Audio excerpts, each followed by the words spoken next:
গড়িয়া পথাৰ। এইখন পথাৰৰ নাম কি? যমুনা পথাৰ। কিমান মানে ইয়াত কৃষিভূমি আছে? ইয়াত কৃষিভূমি মানে আমাৰ যেনেকৈ 1000জন মানুহৰ গৃহস্থ আছে, মাটি আছে মোটামুটি ইয়াত 5000 বিঘা। মোটামুটি মানে অনুমানিত ধৰিছোঁ আৰু বহুত আছে মানে যিখিনি মানে পাওঁ মানে ঠিক তাৰ মাজতে এতিয়া আমাৰ বলানৰ সুবিধা আছে যদিও তাৰমানে আমাৰ বলানৰ পানী 5 মাইলৰ আঁতৰৰ পাৰে মানে বন্ধ হৈ থাকে। ইয়াত পানী আহিব নোৱাৰে। গতিকে সেইটো বিষয় লৈ আমাৰ তাৰমানে এতিয়া সেই পানীটো লৈ আমি খেতিটো কৰিম বুলি ভাবিছিলোঁ, কিন্তু সেই পানীটো আহিব নোৱাৰাৰ যোগেদি কেতিয়া ওপৰৰ পাৰেও পানী নাই। গতিকে আমি কি কৰিম এতিয়া? এনেকুৱা শুকাই থাকিবলগীয়া হৈছে।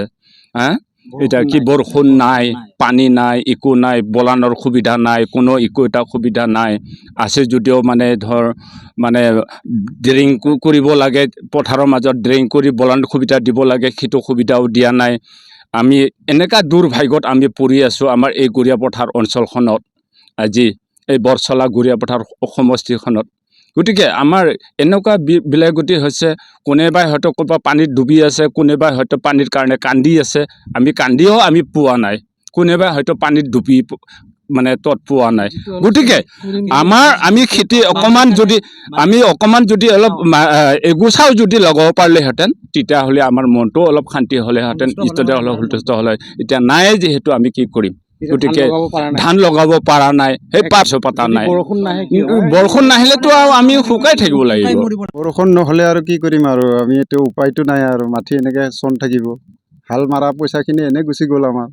আমি কিছুমানে 2 চাচ মাৰিছিলে, কিছুমানে হাজিৰা কামলা দি পেলাই আলি তালি কাটিছিলে, তেনেকৈ একদম মাটি এতিয়া শুকাই আছে।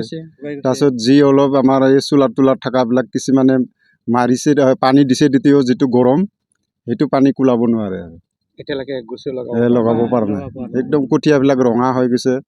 তাৰপিছত কঠীয়াও যে এতিয়া তাৰমানে পানী চাগে নমলীয়াকৈ হ'লেও তাৰমানে শাওণ মাহত যেতিয়া পানী হয়, তথাপিতো তাৰমানে কঠীয়াবিলাক কেনেকৈ উঠাব? চব বেয়া হৈ গ'ল। কঠীয়া বয়সটো পাৰ হৈ গ'ল। জলসিঞ্চন বিভাগৰ পৰা জলসিঞ্চনতো আমি নামেই শুনা নাই। জলসিঞ্চন এইটো চৰকাৰে কি জলসিঞ্চন বুলি কয়, আৰু আমিতো এনেকৈ জলসিঞ্চন আজিলৈকে আমাৰ এই গড়িয়া পথাৰ অঞ্চলতো আমি শুনাই নাই। এনেকৈ বৰষুণ নাহিলে আমি আৰু এতিয়া শুকাই থাকিব লাগিব। আমাৰ ল'ৰা ছোৱালীবিলাকে কেনেকৈ ভাত পানী আমি আৰু কিনি খাব লাগিলেও বহুত টকা দি পেলাই কিনি খাব লাগিব। এতিয়া এনে তৰকাৰীবিলাকৰ যিকোনো মাল বস্তুৰে দাম, আকৌ তেতিয়াকৈ যেতিয়া ভাতকো যেতিয়া আমি তেনেকৈ কিনি খাব লাগিলে যিটো আমিতো আৰু তেতিয়া মৰাতকৈ আৰু গতি নাই।